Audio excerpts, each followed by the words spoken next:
লাইলাতুল বরাত কয় তো। তার মানে আজকে সন্ধ্যার পরপরই আপনারা গোসল করিয়ে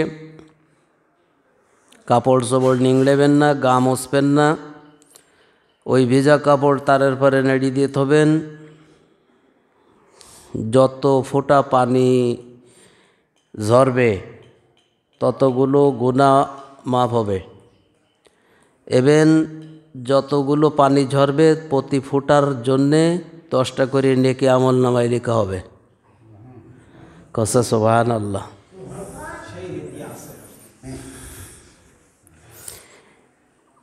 এরকম একটা নিয়ম আছে না আমাদের সমাজে? হ্যাঁ।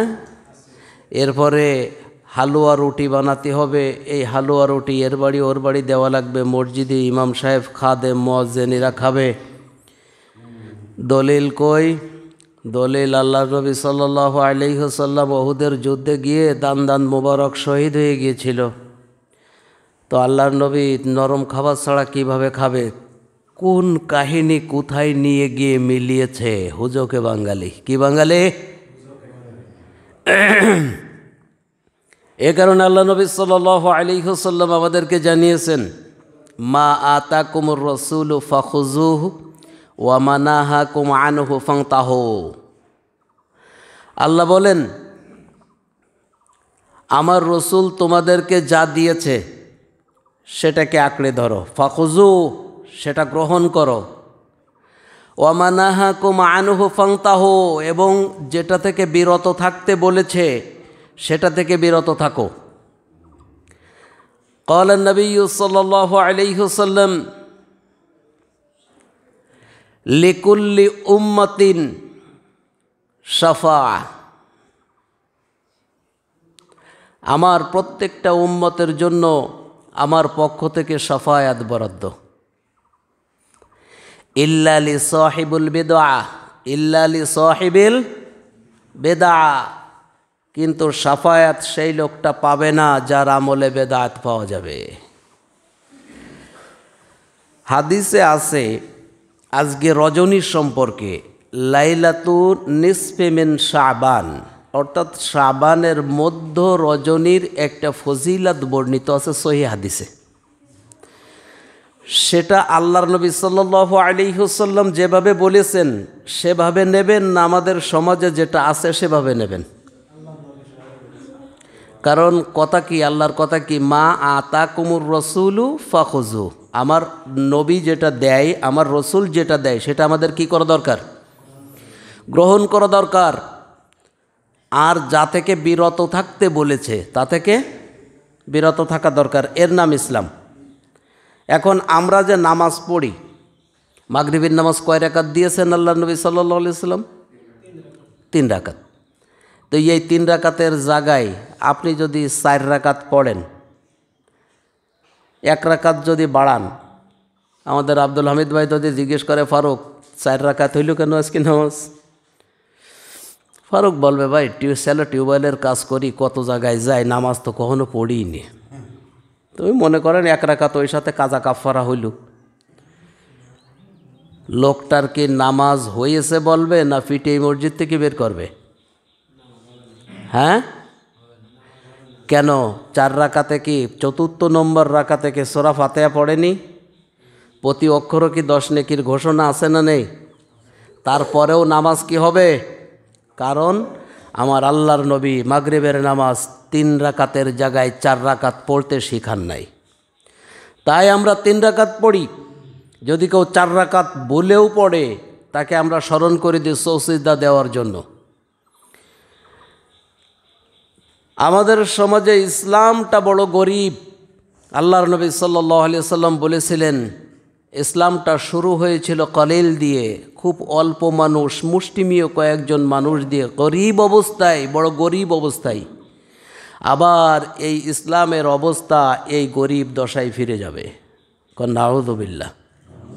আমাদের সমাজে আজ বিয়ে আছে, মুসলমানি আছে, আকিকা আছে, তারপরে ওই যে ডোল তবলা, পিকনিকে যাওয়ার আগে মাশাল্লাহ 4-5 দিন ফেলাইয়ে ডোল তবলা বাজাইয়ে, বক্স টক্স বাজাইয়ে বিভিন্ন কায়দা কান্দল করে মোটামুটি একটা হাল করি তারপরে সফরে যাওয়া হয়। আল্লাহর কসম, আপনি বক্স বাজাতে বাজাতে যাওয়ার সময় যদি ওই গাড়ি অ্যাক্সিডেন্ট করে আর ওই সময় আপনার মরণ হয়, ঈমানের গ্যারান্টি নাই। কারণ আপনি হারাম কাজে লিপ্ত অবস্থায় আপনার যদি মরণ হয়, রহমতের ফেরেশতা জান নেবে না গজবের ফেরেশতা? তাহলে আপনার হাল কি হলো? এগুলো গুনাহ বলে মনে হয় না আমাদের, কারণ এমন পীরের মুরিদ হয়েছি মাঝে মাঝে তো নামাজ কালামই লাগে না। অনেক পীর আছে না, অনেক দেখবেন 2-3 পীরের মুরিদই বসে আছে। গতবার গেছিলাম এক জায়গায়, সেখানে 500 দিয়ে আসছিলাম, বলিছে খেয়াল থাকবে। এক জায়গায় 1000 দিয়ে আসছি, মোট 1500 গতবার গেছে। এবার 1000 যে পীরের দিছিল ওই পীরের কাছে যাই বলতে, দুটো চিনতে পারিছেন যশোরের মনিরামপুর থানার অমুক গ্রামের অমুক? আমি কই না, চিনতে পারিনি। অমনি একটা চড় মারার দরকার, ডান হাত দিয়ে না বাম হাত দিয়ে? যে জান্নাতের গ্যারান্টি দেয় টাকার বিনিময়ে আর কিয়ামতের ময়দানে সাফায়াত করবে বলে আপনাকে আশ্বাস দিয়েছে, মাত্র 9 মাসের ব্যবধানে আপনার কথা ভুলে গেছে, কিয়ামতের ময়দানে আপনাকে চিনবে কি? আর চিলান কোনো উপায় আছে নাই? মানদাল্লাযী ইয়াশফাউ ইনদাহু ইল্লা বিইযনি।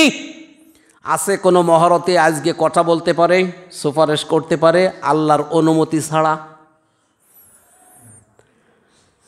আপনি এই হারামের সাথে লিপ্ত হন কোন সাহসে? কত অবস্থায় আমাদেরকে একাক ইবাদত, আমি মাঝে মাঝে বলি একেবারে গজার মতো আর দানাদারের মতো হয়ে গেছে আমাদের প্রত্যেকটি আমল। দানাদার কি বানাই চিনি সহ না চিনি বাদে? প্রথম যে গুটিটা বানাই, আমাদের মোশাররফ ভাই ভালো বলতে পারবে। ছানা দিয়ে কি বানাই? দানাদার যে বানাই ছোট্ট একটা গুটি বানাই, ওই গুটির গায়ে কি চিনি থাকে? ওটা কি পিওর ছানা? তারপরে চিনির শিরা বানাই, কি করে? গোড়ায় গোড়ায় গোড়ায় গোড়ায় গোড়ায় গোড়ায় ওরে আর কি ছানা চিনা যায় না দানা চিনা যায়? এবার হয়েছে কি দানাদার। মূল সুন্না একটা, ওই সুন্নার গায়ে চিনি লাগাই লাগাই লাগাই লাগাই বেদাত লাগাই লাগাই এইরকম একটা অবস্থানে আপনারা নিয়ে গেছেন। এখন আজানের শুরুতেও কয় আল্লাহুম্মা সাল্লি আলা মুহাম্মাদ ওয়া আলা আলি মুহাম্মাদ, এরপরে দরুদ একবার পড়িতে আজান দেয়। আল্লাহর নবী সাল্লাল্লাহু আলাইহি ওয়াসাল্লাম তার 2 মুয়াজ্জিনকে আজান শিখিয়েছিলেন। এক নম্বর হচ্ছেন হযরতে বেলাল হাফসি রাদিয়াল্লাহু তাআলা আনহু, এবং দ্বিতীয় হচ্ছে আবু মাহদুরা। এই 2 জনকে আল্লাহর নবী আজান শিখিয়েছেন। দুরূদ শরীফ প্রথমে ছিল। অনেকে তো ফজরের সময় শোনা যায় ওঠো ওঠো, মনে হয় আজানের কোনো মূল্য নেই, ও মুখ দিয়ে আগে এক কোমর ডেকি নেই। আছে না নেই এই সমস্ত লোক? আবার কিছু লোক দেখবেন এসে মাইক্রোফোনের সামনে দাঁড়ায় ফেলে আউযু বিল্লাহি মিনাশ শাইতানির রাজিম বিসমিল্লাহির রহমানির রহিম আল্লাহু আকবার, শুরু আজান। আল্লাহ নবী সাল্লাল্লাহু আলাইহি ওয়াসাল্লাম আজানের আগে আউযু বিল্লাহ আর বিসমিল্লাহ পড়িয়েছেন ধ্বনি দিয়ে। এই কথা আপনি পেয়েছেন কোথায়?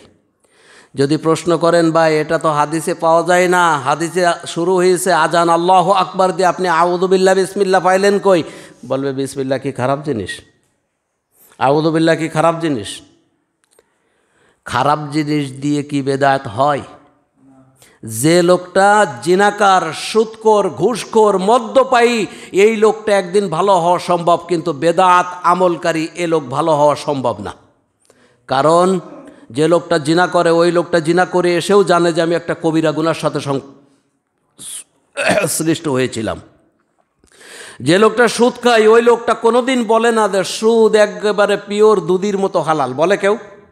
যে লোক সুদ খায় দেখবেন সমাজে মাথা নিচু করে দিয়ে চলে। ঘুষ যে খায় তার সামনে যদি ঘুষের বয়ান করা হয় ওর মাথাটাও নত হয়ে যায়, হায় হায় আমি অপরাধী। কিন্তু যে লোক বেদাত করে নেকি পাওয়ার জন্য, ওই লোকটা কি কখনো ভাবে যে আমি অপরাধ করি? এই কারণে আল্লাহ নবী সাল্লাল্লাহু আলাইহি ওয়াসাল্লাম বলেন আমার সকল উম্মতের জন্য শাফাআত আছে ইল্লা লিসাহিবুল বিদআ, যারা নতুন আমল করেছে ইবাদতে এদের জন্য কোনো সুপারিশ নেই। কোন নাউযুবিল্লাহ। কিয়ামতের ময়দানে অবস্থাটা হবে এই বেদাতকারীদের। বেদাতের সাথে সংশ্লিষ্ট থাকার জন্য যখন হাউজের কাছে তারা যাবে, হাউজের পানি খাইতে যাবে, আল্লাহ নবী সাল্লাল্লাহু আলাইহি ওয়াসাল্লাম এমনি করে বলেন, আনা আরিফুহুম মা আরিফুনানি, তারাও আমাকে চিনবে, আমি রসুল তাদেরকে চিনে ফেলবো। সুবহানাল্লাহ, যে তারা আমার উম্মত। ফায়ুহালু বাইনি ওয়া বাইনাহুম, তাদেরকে যখন আমি হাউজের পানি দিতে যাব, মাঝখান দিয়ে ফেরেশতারা একটা পর্দা ফেলে দেবে। ফায়াকুলু ইন্নাহুম মিন্নি, আমি তখন বলতে থাকবো তারা তো আমার লোক, তারা তো আমার লোক। মাঝখান দিয়ে পর্দা পড়লো কেন? ফেরেশতারা বলবে সুম্মা ইয়াকাল, ফেরেশতারা তখন বলবে ইন্নাকা লা তাদরি মা আহদাসু বাদাক। জোরে কর নাউযু বিল্লাহ। এতগুলো মানুষের আওয়াজে আজকে শবে বরাতের মানে খাওয়ার বিরুদ্ধে হচ্ছে তো কত, এই কারণে মনে হয় সাউন্ড কম। জোরে কর নাউযু বিল্লাহ। আগে নাউযু বিল্লাহ বলাই নিলাম এই কারণে, আল্লাহ নবী সাল্লাল্লাহু আলাইহি ওয়াসাল্লামকে ফেরেশতারা বলবে, হে রাসূল, এদের দেখতে দৃষ্টিতে আপনার উম্মতের মতো, কিন্তু আপনার বিদায়ের পর ইসলামটাকে এরা পরিবর্তন করে ফেলেছিল।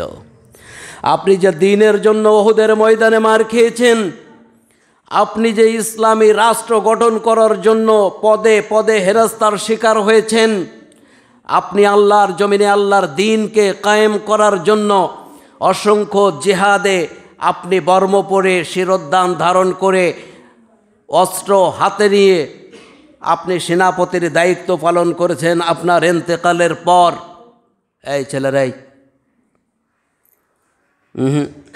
আবার কিছু যদি করলে আবার বিপদ, কোনো সাউন্ড করো না। আল্লাহ নবী সাল্লাল্লাহু আলাইহি ওয়াসাল্লামের অসংখ্যবার তার পবিত্র দেহ মুবারক থেকে রক্ত ঝরেছে এই ইসলামের কারণে। আর এক ধরনের নেতা টুপি মাথায় দিয়ে বলে রাজনীতির সাথে আর ইসলামের সাথে কোনো সম্পর্ক নেই। কন নাউযুবিল্লাহ। ধর্ম আর রাজনীতিটা আলাদা করতে পারলেই, আল্লামা দেলোয়ার হোসেন সাইদি রহিমাহুমুল্লাহ তিনি বলেছিলেন, বড় বড় বোতল খাওয়া যায়। রাজনীতি আর ইসলামটাকে আলাদা করতে পারলেই ইচ্ছা মতো মন যা চাই, পরের হক, জনগণের সকল হক মেরে খেলেও কেউ হিসাব চায় না। রাজনীতি আর ইসলাম আলাদা। এই শ্রেণীর মানুষের জন্য কিয়ামতের ময়দানে ফেরেশতারা বলবে, ইন্নাকা লা তাদরি মা আহদাসু বাদাক। হে রাসূল, আপনি যে ইসলাম রেখেছিলেন, মায়ের কোল থেকে, মায়ের পেট থেকে আসার পর থেকে নিয়ে মৌত পর্যন্ত, the Islam is complete code of life, পূর্ণাঙ্গ জীবন বিধানের নাম ইসলাম। এরা ইসলাম মেনেছিল, বিয়ের সময় হুজুর ডেকে এনে খুতবা দিয়ে বৈধ করে নিয়েছিল, মিলাদ পড়ানোর সময় হুজুর ডেকে দোয়া করাই নিয়েছিল, মা বাপ মরে যাওয়ার সময় কবরের কাছে যাই কয়ে সকলে বড় মাটি দিয়ে দোয়া, মিনহা খলাকনাকুম ওয়া ফিহা নুঈদুকুম ওয়া মিনহা নুখরিজুকুম তারাতান উখরা। কারা যেন টাইনিয়ে নিয়ে এই কোরআনের আয়াতটা মাটি দিয়ে দোয়া বানাই দিস। মাটি দিয়ে দোয়া কি? এই কালকে যে জানাজা পড়তে গেছিলাম, ওখানে ও বলতেছে হুজুর দোয়া পড়াই দেন না কেন? আমি বললাম বিসমিল্লাহ বলে মাটি দেন। তা মানুষের মনে তা মানতিস না, কারণ 300-400 বছর ধরে এ দোয়া চলিয়ে আসতেছে। হঠাৎ করে যদি আমি বলি বিসমিল্লাহ বলে মাটি দেন, তা খাটে তা। এ কারণে হুজুরকে বাঙালি আমাদেরকে যে ইবাদত শেখানো হয়েছে, আলাপ করতে গেলে অনেক সময় লাগবে। আমি একটা উদাহরণ দিয়ে আপনাদেরকে ছেড়ে দেব আজকে। সবাই কম। আল্লাহর নবী সাল্লাল্লাহু আলাইহি ওয়াসাল্লাম ইসলাম আমাদেরকে যতটুকু শিখিয়েছে আমাদের নিতে হবে ততটুকু। আল্লাহর নবী সাল্লাল্লাহু আলাইহি ওয়াসাল্লাম জানিয়েছেন, শাবানের মধ্যবর্তী রজনী এর ফজিলাত আল্লাহর নবীকে আল্লাহ জানিয়েছেন, এই রাত্রিতে 2 শ্রেণীর মানুষ ব্যতি রেখে আল্লাহ সবাইকে মাফ করে দেন। এতটুকু হাদিসে আছে। কন সুবহানাল্লাহ। আরো আস্তে কন সুবহানাল্লাহ। সব উল্টো। কয় শ্রেণীর মানুষ?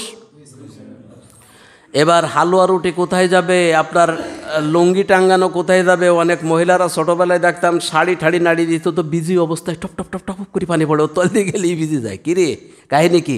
হ্যাঁ, আজকে শবে বরাতের রাত। আল্লাহ নবী সাল্লাল্লাহু আলাইহি সাল্লাম আমাদেরকে জানিয়েছেন, 2 শ্রেণীর মানুষ বাদে এই রাত্রিতে আল্লাহ পাক সমস্ত সৃষ্টি কায়নাত অর্থাৎ মানব জাতির 2 শ্রেণীর মানুষ বাদে আল্লাহ সবাইকে ক্ষমা করে দেন। এক শ্রেণীর হচ্ছে মুশরিক। কি? মুশরিক যাদের আমলে শিরিক আছে। দুই নম্বর হচ্ছে মুসাহিন, অহংকারী, হিংসুক। এই দুই শ্রেণীর মানুষ আমাদের সমাজে কম না বেশি? মাঝে 2-1 বছর আগে দেখছিলাম টুপি মাথায় দিয়ে, গোল পাঞ্জাবি গায়ে দিয়ে, ভ্যানে করে একটা ভালো নাদোষ নুদোষ ছাগল নিয়ে, কিছু দায়ের খড়ি নিয়ে, 4-5 জন মহিলা নিয়ে, আরও তার বিআইরির সাথে করে নিয়ে মাইরগোডাঙ্গি যাচ্ছে। এটা কি শিরকে?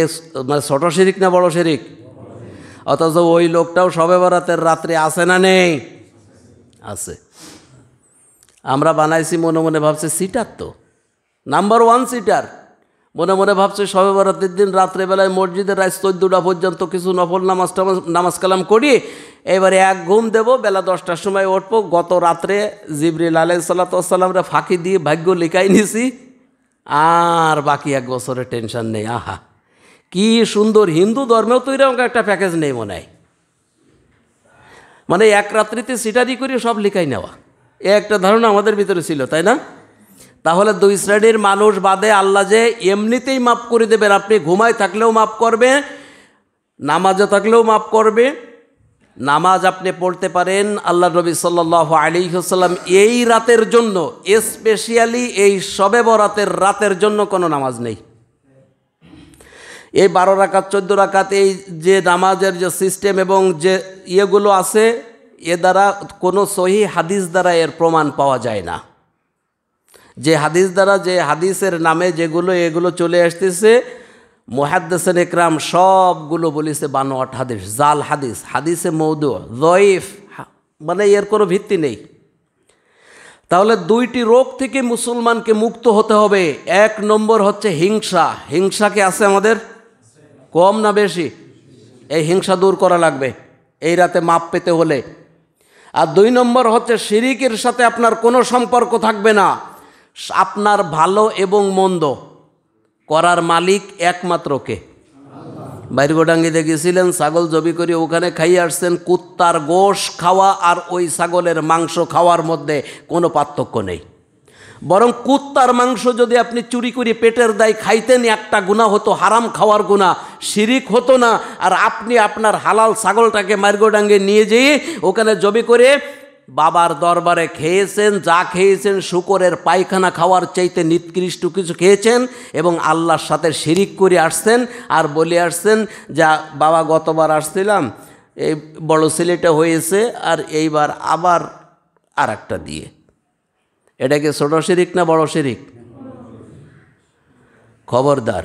শুধু এই না, জীবনের একটা উদাহরণ দিলাম, প্রত্যেকটি পদে পদে শিরিকের সাথে মুসলমানের কোনো সম্পর্ক থাকবে।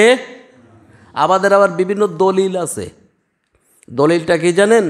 যদি কোনো ছেলে যদি সই হাদিসের উপরে প্র্যাকটিস শুরু করে, সমাজের ধাক্কায় তারে মানুষ পুকুরি ফেলানোর চেষ্টা করে।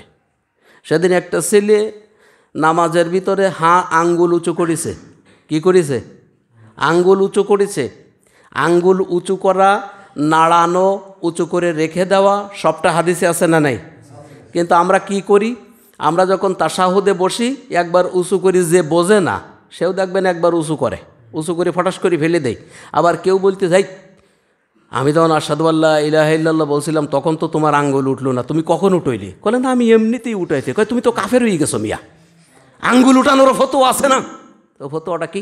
কয় আশহাদু আল্লা ইলাহা ইল্লাল্লাহ, ইল্লাল্লাহ কবার আঙ্গুল নিচে নামা লাগবে না, তুমি কাফের হয়ে যাওয়া। এই ধরনের ফতোয়া আমাদের সমাজে আছে না নেই? অথচ হাদিস কি? আসাদ্দু আলা শাইতানি মিনাল হাদিদ। যদি এই শাহাদার ক্ষেত্রে যদি কেউ আঙ্গুল উঠায় রাখে, এটাও ঠিক আছে। আবার যদি কেউ মাঝে মাঝে নাড়ায়, তাও ঠিক আছে। আবার যদি কেউ একবার উঠায়, তাও কি আছে? ঠিক আছে। এই যে আঙ্গুল নাড়ানোটা, এটা শয়তানের চোখে লোহার হাতুড়ি দিয়ে মাথায় পিটালে যত আঘাত পেত শয়তান, তার চাইতে বেশি আঘাত পায়। এত বড় এত সুন্দর একটা আমলটাকে আপনি ফতোয়া দিয়ে 23টা মেরে দিয়েছেন তার। কারণ এই আঙ্গুল উঠানোর সাথে শাহাদার কোনো সম্পর্ক নেই, যে আশহাদু আল্লা ইলাহা ইল্লাল্লাহ, এর কোনো সম্পর্ক নেই। কারণ আপনার আঙ্গুল যদি পরে বা একটু দেরিতেও নামে, আল্লাহর শাহাদা ইল্লাল্লাহর জায়গায় কি আর কিছু হবে? যেটা মুখ দিয়ে সাক্ষ্য দিছে, এর কি কোনো সম্ভাবনা আছে? তা আপনি এই ভুল ফতোয়া দিলেন কেন? আর এটা আসছে কোনতে? আমাদের ভিতরে কিছু লোক আছে, এতগুলো মানুষ করে একদিন ধরে, এখন আর ওই হাদিসের নাম কি, দলিলের নাম কি, সবাই বলেন, আবার কন দলিল। এই দলিল আমাদের সমাজে আছে না নেই? এই কথা বলে রাজার দরবারে এক সাধারণ মানুষ, মোশাররফ ভাইয়ের মতো মানুষ একজন বলিস, হ্যাঁ উজোকে মাতাল বাঙালি, আপনার রায়টাই কিছু হয় না। রাজা কয়, এ বাদশা, আমি আর তুই একদম সাধারণ উজির আমার, তুই আমার উজোকে বাঙালি বললি, তার মানে আমিও তো বাঙালি, তুই তো পুরো জাতিকে গালি দিছিস, তোর তোর হেড আপ করা হবে, শিরচ্ছেদ করা হবে। তো বলতেছে, মহারাজ বলি যখন ফেলেছি, মুখের গুলি আর মুখের কথা আর বন্দুকের গুলি ফিরেই তো নেওয়ার লাইন নেই। হ্যাঁ যা বলেছি তো বলেছি। তখন বলতেছে, এ কথার প্রমাণ করতে পারবি? বললো, হ্যাঁ মহারাজ, এই আবার এ কথার প্রমাণ আমি করতে পারবো। বললো, 1 মাস সময় দিলাম তোর। 1 মাস? কয় মাস? গম পড়িয়েছে যারা তারা কন, কয় মাস? 1 মাস সময় দিলাম।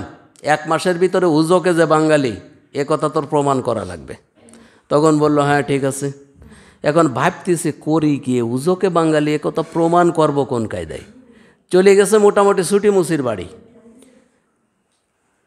এই কোনো সাউন্ড নেই। কোন মুসির বাড়ি? ছুটি মুসিরই যাই বলতেছে, ভাই তুমি তো চামড়া টামড়া কাটো, জুতো টুতো বানাও, তো আমার এক গাছ জুতো বানাই দেওয়া লাগবে যা 4.5 হাত লম্বা। 1 জোড়া জুতো বানাই দেওয়া লাগবে 4.5 হাত লম্বা, মনোরম দৃশ্য হবে, যা দেখলে মনে হয় নবাব সিরাজদৌল্লা যে মডেলের আগা লম্বা জুতো, ওই রকম ধরনের একটু ম্যাচিং জুতো বানাই দেওয়া লাগবে। 1 জোড়া জুতো, জুতোর দৈর্ঘ্য কত? 4.5 হাত। 4.5 হাত একটা জুতো যদি হয়, ওটা কি জুতো না নৌকা? ও কি গাড়ে করে আনা সম্ভব হবে? এবার বলিস একটু পাতলা পতলা করে দিস, যাতে আমি রাতের অন্ধকারে গাড়ে করি একাই নিয়ে যেতে পারি। ভাই টাকা যত লাগে আমি দেব, সমস্যা নেই, কিন্তু এই খবর তোমার বউও জানতে পারবে না। যদি বলো আমার শিরচ্ছেদ হওয়ার আগে তোমার শিরচ্ছেদ করে ফেলবো। এখন উজির মানুষ, একটু আধটু ক্ষমতা আছে না নেই? আমাদের দেশে মেম্বারের তাই কত ক্ষমতা। একজন ফেসবুকে স্ট্যাটাস দিয়েছে, আওয়ামী লীগের নবী আলাদা, তার কাছ থেকে 40,000 খাইয়ে বসে রয়েছে মেম্বার। এইরকম ধরনের মেম্বার আছে না নেই? অল্প না বেশি? হ্যাঁ, কনে সে মেম্বার কই এখন? ফাইজলামে জুলুম যখন বেশি হয়ে যায়, আল্লাহ ছাড় দেয় না। উনি বলেছে যে এই জুতোর কথা যদি তোর বউও জানে, তাহলে তোকে আমার শিরচ্ছেদ হওয়ার আগে তোরে শিরচ্ছেদ করে ফেলবো, কারণ আমি তো উজির, বুঝতে পারিস বিষয়টা। তো মুসি বলিছে, আমার জান যাবে, কিন্তু জুতোর কথা কেউ জানবে না। এক নিঝুম ঘরের ভিতরে জুতো তৈরি করা শুরু করেছে মুসি। টাইম 20 দিন। কয় দিন? 20 দিন। একটা টাইম বেঁধে দিচ্ছে, জুতো তৈরি করা শুরু হয়ে গেছে। জুতো একদিন রাতের অন্ধকারে উনি জুতোটা নিয়ে চলে আসছে, টাকা পয়সা যা কন্ট্রাক্ট ছিল। এরকম শুক্রবারে বিরাট শাহী মসজিদ, বাদশার মসজিদ, ওকে কি বলে? শাহী মসজিদ। কম লোক হয় না বেশি লোক হয়? বেশি লোক হয়। এখন সবাই যখন নামাজ 1 রাকাত হয়ে গেছে, সেই সময় জুতো 1 কান নিয়ে আসছে। 1 কান জুতো এনে পূর্ব দিকে ফিরেই রেখে এসে উজির গেছে চলি। নামাজ পড়ে কিছু ছেলে পেলে আগে বেরোনি আছে না নেই? আসসালামু আলাইকুম রহমতুল্লাহ, আসসালামু আলাইকুম। এই দোস্ত দাঁড়া, আমি আইছি। মনে হয় যেন মোবাইলে কল দিয়েছিল, এইরকম 2-1জন আছে না? দেখবেন সালাম ফিরেতে দেরি, ওখানে হুড়ু হুড়ু শুরু হয়ে যায়, দুটো শব্দ শুরু হয়ে যায়। আগে যারা বেরোই তারা তো একবারে রীতিমতো অবাক, হাই হাই এ কাজ জুতো। ওর ভিতর ফারুক তাড়াতাড়ি বলি ফেলিতে, মনে হয় জিবরাইল আলাইহিস সালাম আমাদের জামাতে শরিক হয়েছিল। না, দলিল এইটি ভাকাভুক্ত। কেউ একজন বলি ফেলিছে মনের আবেগে যে এত বড় জুতো তো দুনিয়ায় কোনো মানুষের হওয়া সম্ভব না, যার ভিতরে 4-5 জন মানুষ বসে পড়ি নাস্তা করা যায়। এ জুতো কি মানুষের হবে? 4.5 হাত লম্বা, মনোরম দৃশ্য, সে এক কি আজীব, মনে হয় ধরে কেবল কালিমেরি রেখে গেছে। লোক বলল, অপেক্ষা করো, কেউ আর বাড়ি দেয় না, এদের আর কোনো কাজ নেই কারোর, কেউ আর বাড়ি যাচ্ছে না। সুন্নত পড়া তো দূরের কথা, চারিপাশে ভিড় জমায়, চারিদিক দিয়ে একেবারে কভার করে রেখেছে। লাস্টে ইমাম আর বাদশাহ, ইমাম সাহেব এ জুতো কার? ইমাম সাহেবও তো দেখি অবাক। বাদশাহ বলতেছে, হাই হাই, এ জুতো কার? এ জুতো তো আজ থেকে 4-5 হাজার বছর আগে আদ সামুদ জাতি যারা ছিল তাদের জুতোও তো এরকম 4-5 হাত লম্বা হবে না। 60 হাত লম্বা মানুষের কি 5 হাত লম্বা জুতো হবে? তাও হবে না। 4.5 হাত লম্বা এ কি জুতো? এ জুতো কার? কস হুজুর কিছু মনে করেন না, আমাদের ফারুক করছিল যে জিবরিল আলাইহিস সালাম বোধহয় আমাদের জামাতে শরক হয়েছিল। বাদশা কয় ওইটাই রাইট। কারণ যখন দলিল দস্তখত না পায়, যুক্তি না পায়, বড় বড় লোকের কাছে দেখবেন মাশাল্লাহ চার দোকানে বসে দেখবেন মশিয়ার ভাই বলতেছে, কাল তো ভাবিরই এই বলিলাম, বলার পরে কী দিকিলো তা কীরা কবে, কিচ্ছু করা লাগবে না, যে ফজর পড়িনি, দোহর পড়িনি, আসর পড়িনি, মাগরিব পড়িনি, ঈশাও পড়িনি, মনে করি যে কাল ফজরও পড়বো না শুক্রবার ছাড়া। ও কবে তো ভাই কিছু মনে করি না, আপনার বউ তালাক হয়ে গেছে। কারণ ফতোয়া জানার জন্য দেশে মুফতি লাগে না, চার দোকানই যথেষ্ট। মাথা ব্যথা করতেছে, ডাক্তার লাগবে না, শুধু চার দোকানে যাইয়ে বলবেন যে মাথায় ব্যথা করতিস, দেখবেন ডাক্তার যে সে চুপ, আপনাকে সাজেস্ট করার মতো অন্তত 100 মানুষ কবে যে কেউ কবে নাপা খাও, প্যানাডল খাও, প্যারাসিটামল খাও, ডুয়েট খাও, এ খাও, তা খাও, মানে ডাক্তারের আর অভাব নেই। এই দুটো জায়গায় আমাদের ফ্রি। তো ওই রকম ভালো ইমাম সাহেবও যখন কোনো জবাব পাচ্ছে না, তখন ওই যেই একটুখানি বলিছে যে ফারুক করছিল এ বোধহয় জিবরাইল আলাইহিস সালামের জুতো নাকি, উনি কি আসলেন? বলে হ্যাঁ ওই রাইট। তাড়াতাড়ি কী করো, এটাকে আতর গোলাপ মাখাই একটা গ্লাপিং করো, গ্লাপিং করে রাজ দরবারের সামনে নিয়ে দিয়ে বিরাট এক বক্স করে, গ্লাসের বক্স করে বরকতি জুতো ওখানে টাঙ্গায় রেখে দাও। রাজ্যে সাড়া পড়ে গেল, জিবরিল আলাইহিস সালামের জুতো ধরা খাইছে গোবিন্দপুর আলফালা মসজিদে। আরে লোক কি লোক, তুফাইলের ওখানে ফু দিয়ে তো কয়েকজন ল্যাংড়া ভালো হয়েছে, এবার তো ডায়াবেটিস, ক্যান্সার, এইডস পর্যন্ত ভালো হয়ে যাচ্ছে শুধু জুতোর ফজিলাতে। এই হুজক আমাদের দেশেও আছে না নেই? মুতিয়ে পানি নেই না, পেশাব করে পানি নেই না, সেই মহিলা পীর হয়, পীর পীর। আবার কেউ কেউ কয় আমি আর আমার শাশুড়ি যা কই তাই খাটে, ওই আমারটা খাটে নাই ওরটা খাটে। তো কি খাটে?